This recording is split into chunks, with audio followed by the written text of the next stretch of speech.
Senhor Presidente, senhoras e senhores deputados, este projeto de lei valorativamente é equívoco. Tecnicamente mostra-se inesperadamente mal elaborado. Dr. Alberto Martins, este projeto de lei é mesmo muito mau. E pela dimensão do que se anunciou, bem que poderia ser tido como publicidade enganosa, se me quiserem ter a amabilidade de ouvir, porque, como verificarão, a voz hoje não está tão boa como seria suposto. Começando por partes, devo confessar que, lido o preâmbulo do projeto, antecipava muito pior.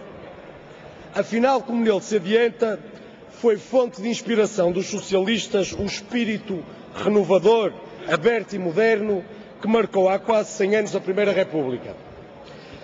A mesma República que, de tão dinâmica, garantiu para a história a marca notável, dificilmente ultrapassável, dos cerca de 50 governos em 16 anos de vida.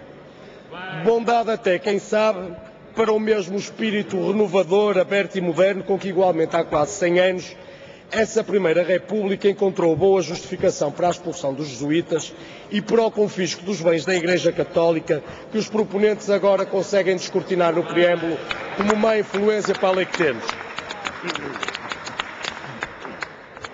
Feito este comentário ao preâmbulo, o que muda então?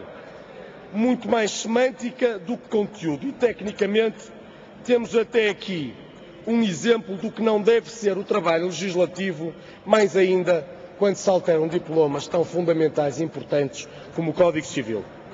Dou-lhes 8 exemplos, não tenho tempo para mais, tinha muitos mais exemplos de como este diploma está tão mal redigido e tão mal elaborado. Primeiro, comece com a grande inovação apregoada por favor, Sr. se não se importar de falar um bocadinho, é que eu estou mesmo sem voz. É uma questão de cortesia parlamentar, se quiser. Muito obrigado.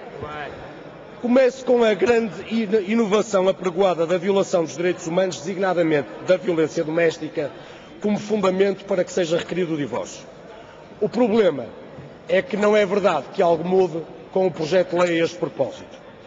Em primeiro lugar, porque essa solução já está prevista nos requisitos gerais do artigo 1779 do Código Civil, por violação do dever conjugal de respeito. Depois, porque nem que assim não fosse, em nenhuma parte da nova redação proposta se refere expressamente à violação dos direitos humanos, expressa em violação doméstica como fundamento específico para o que seja. E eu gostava que me dissessem onde é que está a violência doméstica como fundamento para o divórcio, a não ser uma causa genérica, como genericamente já acontece agora na violação do dever de respeito. Segundo, diz que se privilegiará o mútuo acordo na ruptura conjugal. E eu pergunto, e não é isso que já agora sucede? Não se privilegia já o mútuo acordo no divórcio, na lei da redação atual? Terceiro, e como comentar o novo divórcio sem o consentimento de um dos cônjuges? É que, Sr. Presidente, senhoras e senhores deputados, expressão à parte, pouco difere, devo dizer-lhes, do regime do atual divórcio litigioso, só como se verá com piores consequências. Porque, no que se mantém, o divórcio sem consentimento de um dos cônjuges continua a ser requerido no Tribunal por um dos cônjuges contra o outro, com alguns dos fundamentos previstos no artigo 1781, ou seja, fundamentos que atualmente são fundamentos precisamente do divórcio litigioso. E a nova causa genérica prevista na alínea D deste artigo 1781 não invalida que, independentemente da avaliação que deixe-se fazer da culpa dos cônjuges, deva continuar a ser feita prova do facto que justifica a ruptura com a exposição judicial da sua evidência. Ou seja, vamos dar rigorosamente ao mesmo. Quer isto dizer o seguinte, senhores deputados e senhoras deputadas, que não estão tão familiarizadas com esta linguagem jurídica. Não é por deixar de se valorar em termos culposos a violência, o adultério, os insultos ou a violação de qualquer dever conjugal que deixará de se ter de fazer a sua demonstração para que o divórcio, sem consentimento de um dos cônjuges, seja possível. Tão simples quanto isto. E não é, já agora, faz sentido o fim do divórcio tido como sanção nestes casos? Quase poderia discuti-lo. Sendo que nem sequer é por se relegar toda a discussão litigiosa, que não cessa, para uma via judicial paralela que o conceito de culpa desaparece, porque decorre do artigo 1773 na redação proposta que os pedidos de reparação de danos serão, em qualquer caso, julgados nos termos gerais da responsabilidade civil em ações próprias e nelas, como é evidente, todo o conceito de culpa será evocado, eventualmente demonstrado e judicialmente considerado, com todos os inconvenientes que os proponentes dizem querer afastar. Mais ainda, a lei estabelece atualmente impedimentos ao casamento, dentre eles os impedimentos dirimentos relativos do artigo 1602 do Código Civil. É por via deles, senhores deputados e senhoras deputados, que não se pode casar com a sogra, que não se pode casar com a nogra, ou pelo menos com quem foi. Da nova redação do Partido Socialista, a afinidade cessa com o divórcio. Significa, portanto, que de futuro já não será impedimento de dirimento relativo o casamento com quem foi sogra ou o casamento com quem foi nora. É assim, não é? É assim. É só para perceber. Outro caso. Diz também que a separação de facto por prazo superior a 1 ano passa a ser o fundamento do divórcio sem consentimento de um dos cônjuges.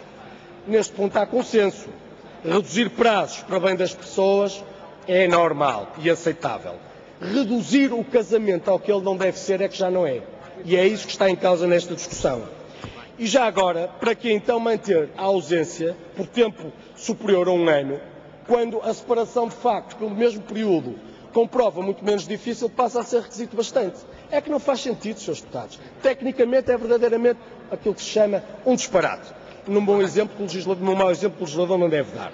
Já agora, estabelece no artigo 1791 que cada cônjuge perderá, em caso de divórcio, todos os benefícios recebidos do cônjuge ou de terceiro em razão de casamento.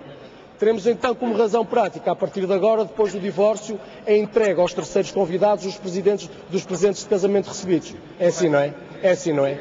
Porque cessa todo o benefício obtido com o casamento. E agora, erro tremendo encontra-se igualmente na nova fórmula relativa ao exercício daquilo que são as responsabilidades parentais. De resto, uma expressão que o professor Guilherme de Oliveira defendia há muito tempo, mas que é semântica, não é conteúdo. É que, ao contrário do que proclamava, o PS conseguiu agora verdadeiramente encontrar novas razões de conflito entre os pais, com prejuízo óbvio para os filhos, tantas vezes utilizados como instrumento no litígio. E a própria formulação genérica de responsabilidades parlamentares de particular importância presta-se a todos os equívocos. Eu perguntava o que é isto? O que é isto de responsabilidades parentais de particular importância? O que é que deve ser considerado de particular importância?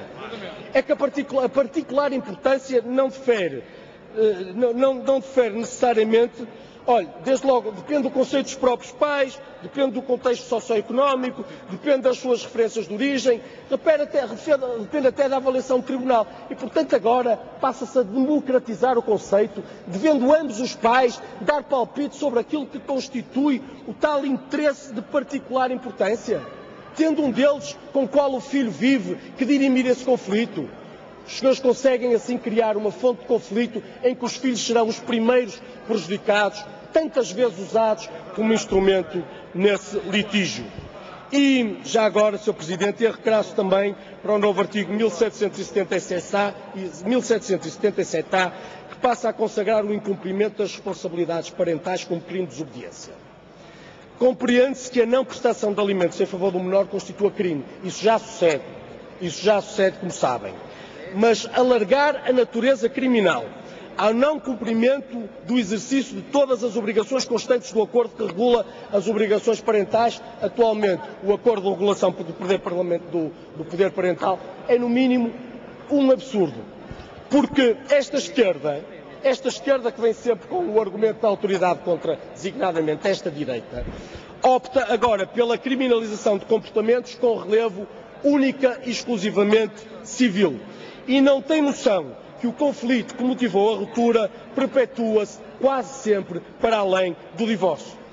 Garantirá, por isso, o Partido Socialista participações criminais à razão semanal pelo pai que não visitou o filho, pelo pai que não levou o filho no fim de semana, pela mãe que não passou o Natal com o filho, a Páscoa ou o dia feriado, só para dar alguns exemplos. Porque são essas as responsabilidades parentais consagradas no acordo, para além dos alimentos, cuja não prestação já constitui crime na atual lei. Os senhores não têm noção do que pretendem, não têm noção da alteração que consagram.